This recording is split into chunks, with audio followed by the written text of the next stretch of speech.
नमस्कार, आप देख रहे हैं इंडिया हेडलाइन 24 न्यूज। आपके साथ मैं हूं ममता सिंह। तो चलिए शुरुआत करते हैं आज की कुछ खास बड़ी खबरों से। चलिए आज प्रयागराज महाकुंभ के बारे में विस्तार से जानकारी प्राप्त करते हैं। कुंभ के समय संगम में स्नान करने का महत्व और भी अधिक बढ़ जाता है। ऐसा माना जाता है कि संगम में स्नान करने से जीवन के सारे पाप धुल जाते हैं और आत्मा की शांति मिलती है। सनातन संस्कृत का महोत्सव प्रयागराज महाकुंभ 2025 को शुभारंभ हो चुका है। 144 वर्ष बाद बने इस सुखद संयोग पर 45 दिन तक यह पर्व चलता रहेगा। संगम जहां गंगा, यमुना और अदृश्य सरस्वती नदियां मिलती हैं, हिंदू धर्म के अत्यंत पवित्र स्थल माना जाता है। प्रयागराज स्थित यह स्थान केवल नदियों को मिलान स्थल ही नहीं बल्कि आत्मा की शुद्धि और मोक्ष प्राप्ति करती है। मार्ग है कि कुंभ के समय संगम में स्नान करने का महत्व और भी अधिक बढ़ जाता है। ऐसा माना जाता है कि संगम में स्नान करने से जीवन के सारे पाप धुल जाते हैं और आत्मा की शांति प्राप्त होती है। संगम में डुबकी लगाने की विधि भी आपको हम बताते हैं। संगम में डुबकी लगाने से पहले व्यक्ति को मन, वाणी और शरीर को पवित्र का संकल्प लेना चाहिए। स्नान के लिए गंगा, यमुना और सरस्वती का ध्यान करते हुए श्रद्धालु संगम के पवित्र जल प्रवेश करते हैं। डुबकी लगाने के पीछे न केवल धार्मिक मान्यता है बल्कि यह प्रक्रिया पापों से मुक्ति, पितरों की शांति और परिवार की समृद्धि के लिए की जाती है। पहली डुबकी आत्मा की शुद्धि के लिए विस्तार से आपको जानकारी अवगत कराते हैं। संगम में पहली डुबकी अपने लिए लगाई जाती है। ऐसा माना जाता है कि यह डुबकी आत्मा को शुद्ध करती है और जीवन के पापों से मुक्ति दिलाती है। यह आत्मा को नए सिरे से जीने की शक्ति प्रदान करती है। कथाओं के अनुसार त्रिवेणी का जल सभी प्रकार की अशुद्धियों को दूर कर आत्मा को दिव्यता प्रदान करता है।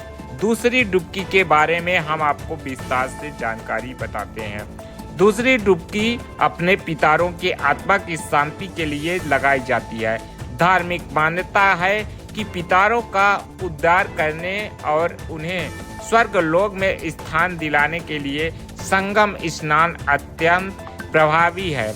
यह डुबकी व्यक्ति को पितृ ऋण से मुक्त करती है। तीसरी डुबकी के बारे में हम आपको विस्तार से बताते हैं। परिवार की सुख समृद्धि के लिए तीसरी डुबकी लगाई जाती है।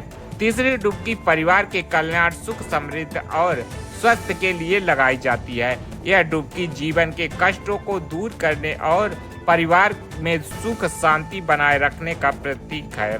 चलिए हम आपको चौथी डुबकी के बारे में भी बताते हैं। समाज और राष्ट्र के लिए चौथी डुबकी लगाई जाती है। धर्म ग्रंथों से वर्णित है कि समाज और राष्ट्र की शांति और उन्नति के लिए संगम स्नान करना चाहिए। चौथी डुबकी लगाते समय व्यक्ति यह संकल्प लेता है कि वह समाज और देश की भलाई में अपना योगदान देगा। शास्त्रों में संगम स्नान का महत्व हम विस्तार से आपको अवगत कराते हैं। ब्रह्म पुराण के अनुसार संगम स्नान का फल अश्वमेध यज्ञ के समान फलदायी कहा जाता है। महत्व पुराण में कहा गया है कि 10,000 या उससे भी अधिक तीर्थ की यात्रा का जो पुण्य मिलता है उतना ही माघ के महीने में संगम स्नान से मिलता है। अग्निपुराण के अनुसार प्रयागराज में प्रतिदिन स्नान का फल उठाना ही है, जितना कि प्रतिदिन करोड़ों गाय दान करने से मिलता है। पक्ष पूर्णिमा में इस बात का उल्लेख मिलता है कि जो भी त्रिवेणी संगम पर नहाता है उसे मोक्ष की प्राप्त होती है। ऋषि के सुझाव पर गौतम ऋषि द्वारा अभिव्यक्त इंद्र को भी माघ के इस कारण ही श्राप से मुक्ति मिली थी।